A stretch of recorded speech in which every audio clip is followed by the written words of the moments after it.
أعوذ بالله السميع العليم من الشيطان الرجيم من همزه ونفخه ونفثه صراط الذين أنعمت عليهم ان لوگوں کا راستہ جن پر تو نے انعام کیا. جن لوگوں پر اللہ رب العزت نے انعام کیا انبیاء، صدیقین، شہداء اور صالحین. اب ہم یہ دیکھتے ہیں کہ کیونکہ بات ایاک نعبد و ایاک نستعین سے اہدنا الصراط المستقیم پر آئی تو انبیاء، صدیقین، شہداء اور صالحین جن پر اللہ نے انعام کیا وہ عبادت میں اور مدد طلب کرنے میں ان کا طریقہ کار کیا تھا.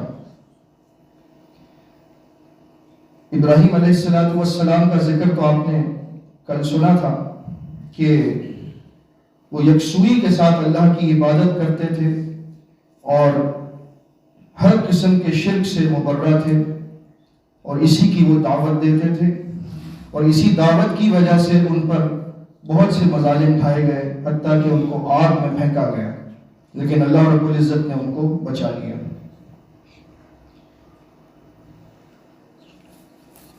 جب بھی تکلیف پہنچتی، مصیبت پہنچتی،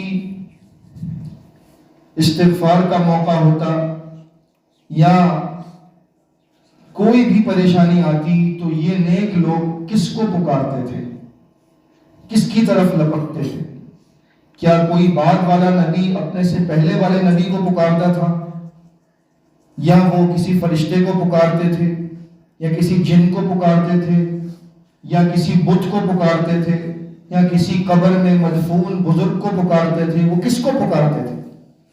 تو ان لوگوں کا راستہ جن پر تو نے انعام کیا، جس کو وہ پکارتے تھے اسی کو پکارنے میں صراط مستقیم. اور اگر ہم نے وہ طریقہ چھوڑ کر اپنا طریقہ اختیار کیا تو صراط مستقیم سے ہٹ جائیں گے. یہ سمجھنا بہت ضروری ہے، یہ بنیادی بات ہے عقیدے کی. ہم شروع کرتے ہیں اپنے والد آدم علیہ السلام سے جو تمام انسانیت کے باپ ہیں.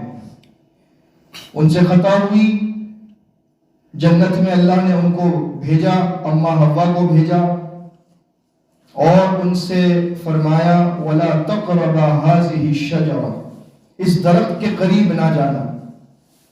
ایک درخت تھا، اس کے قریب نہ جانا، باقی ساری جنت میں جہاں چاہو چلے جاؤ. یہ شجر ممنوعہ ہے. ہماری زندگیوں میں بھی اللہ نے بہت سے شجر ممنوعہ رکھے ہیں کہ یہ کام نہ کرنا، اس کام کے قریب نہ جانا، فَتَكُونَا مِنَ الظَّالِمِينَ، ورنہ تم ظالموں میں سے ہو جاؤ گے. ان سے ایک یہ خطا ہوئی کہ انہوں نے اس درخت کا پھل چکھ لیا. چکھنا تھا کہ اللہ کی ناراضگی ان پر آ گئی. اللہ سے معافی کیسے مانگے؟ انہیں تو یہ بھی نہیں معلوم تھا. فَتَلَقَّى آدَمُ مِن رَبِّهِ كَلِمَاتٍ، رب نے آدم علیہ السلام کو الفاظ سکھائے کہ مجھ سے معافی مانگنی ہے تو ایسے مانگو. وہ الفاظ سورہ اعراف میں ملتے ہیں. دیکھیں انہوں نے کس کو پکارا؟ ربنا، اے ہمارے رب، رب کو پکارا. ظلمنا انفسنا، ہم نے اپنی جانوں پر خود ہی ظلم کیا ہے.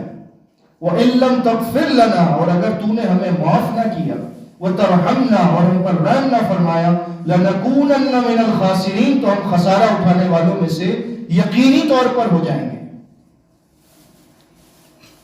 کس کو پکارا؟ ایک رب کو پکارا. نوح علیہ السلام، ان کے بعد سورہ نوح کے آخر میں پڑھتے ہیں رَبِّ لَا تَذَرْ عَلَى الْأَرْضِ مِنَ الْكَافِرِينَ دَيَّارًا، اے میرے رب اس زمین پر کافروں کا کوئی شہر، کوئی گاؤں، کوئی بستی نہ چھوڑنا. اِنَّكَ إِن تَذَرْهُمْ يُضِلُّوا عِبَادَكَ، اگر تو نے ان کو چھوڑا تو یہ تیرے بندوں کو گمراہ کریں گے. وَلَا يَلِدُوا إِلَّا فَاجِرًا كَفَّارًا، اور وہ جو اولاد ان کے گھر میں ہوگی وہ بھی فاجر اور کافر ہوگی.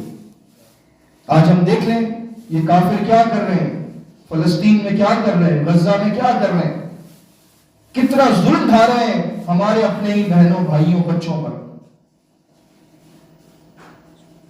تو یہ کام ہی ان کا یہ ہے. نوح علیہ السلام نے ان کے خلاف مدد طلب کی، کس سے؟ رب سے مدد طلب کی. رب اغفر لی ولوالدی ولمن دخل بیتی مؤمنا وللمؤمنین والمؤمنات. اے میرے رب مجھے بخش دے. اپنی بخشش کی دعا کس سے مانگ رہے ہیں؟ رب سے. میرے والدین کو بخش دے، جو میرے گھر میں ایمان کی حالت میں داخل ہوا اس کو بخش دے، تمام ایمان والے مردوں کو، تمام ایمان والی عورتوں کو بخش دے. وَلَا تَزِدِ الظَّالِمِينَ إِلَّا تَبَارًا. اور ظالموں کے لیے کسی چیز میں اضافہ نہ کر سوائے تباہی اور بربادی کے. اللہ ان ظالموں کو برباد کرے جو فلسطین اور غزہ میں یہ ظلم ڈھا رہے ہیں، اللہ ان کو برباد کرے. تھوڑا اور آگے بڑھتے ہیں. یعقوب علیہ السلام پریشان ہیں، یوسف علیہ السلام کی جدائی میں تڑپ رہے ہیں. کس کو پکار رہے ہیں؟ رب سے دعا کرتے ہیں. عسى الله ان يأتيني بهم جميعا. مجھے امید ہے کہ میرا رب میرے سارے بچوں کو جمع کر دے گا میرے پاس، یوسف کو بھی، بنیامین کو بھی، اور سارے بچے میرے پاس آ جائیں گے. کس سے امید لگا رہے ہیں؟ اللہ سے. جب نابینا ہو گئے، پریشان زیادہ ہو گئے، تکلیف میں روتے تھے، روتے روتے آنکھیں سفید ہو گئی، بینائی چلی گئی. گھر والے کہنے لگے کیا ہو گیا آپ کو بڑے صاحب، کیا ہو گیا، کیوں اتنا روتے ہو؟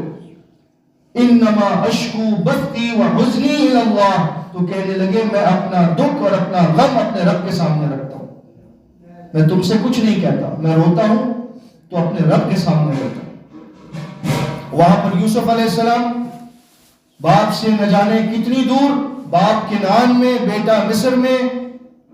خوبصورتی ایک امتحان بن گئی. مصر کی عورتیں ان پر فدا ہونے لگیں، گناہ کی طرف دعوت دینے لگیں.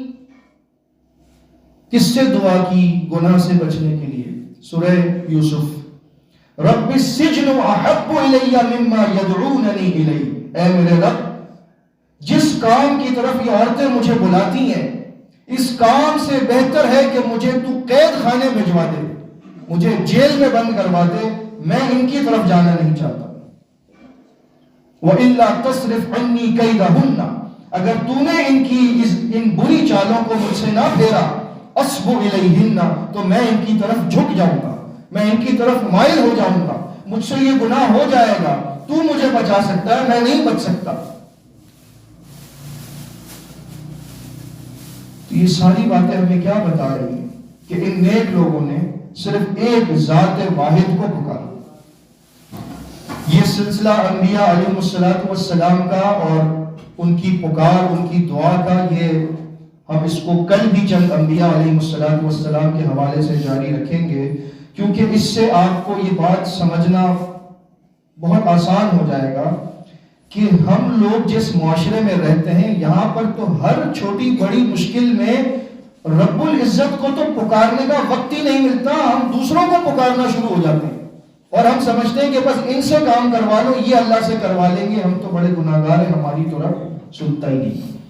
یہ عقیدہ انتہائی درجے کا شرک ہے، اور اس عقیدے کی وجہ سے انسانیت گمراہ ہو رہی ہے. کتنا بھی بڑا نبی ہو، کتنا بھی بڑا ولی ہو، آپ کی پکار کا مستحق صرف آپ کا رب ہے، کیونکہ اسی نے فیصلہ فرمایا ہے. اور یہ انبیاء بھی اسی رب کو پکارتے تھے، اور جو یہ کرے گا وہی صراط مستقیم پر رہ سکتا ہے. شرک ہو گیا تو ہم گمراہ ہو جائیں گے، اور گمراہ ہو گئے تو رب العزت کی ناراضگی کے ساتھ کہیں جہنم میں نہ چلے جائیں. اس شرک سے اپنے آپ کو بچائیے.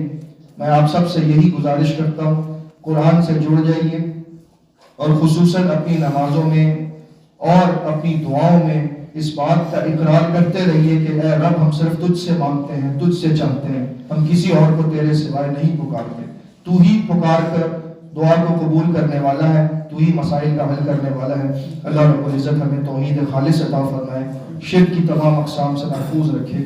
آمین. استغفر اللہ.